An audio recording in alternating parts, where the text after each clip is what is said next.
how to use temp email generator, or how you can simply best practice for using the temp mail in 2024. Temp mail is basically temporary email services have become an essential tool for maintaining online privacy and security. So the steps are as given below. The first is you simply have to choose a reliable temp mail service. Not all temp mail services are created equal. Select a reputable provider that ensures you data protection. Look for the service with good reviews. Second thing is use temp mail for temporary needs. Temp mail is perfect for short-term purposes such as sending up newsletter, accessing one-time deals, or registering on a website you don't fully trust. So avoid using temp mail for a long-term or a critical communication.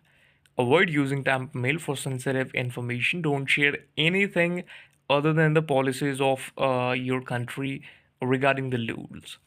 Fourth step is regularly clear your browser cache. When using temp mail, it's a good practice to regularly clear your browser cache and cookies.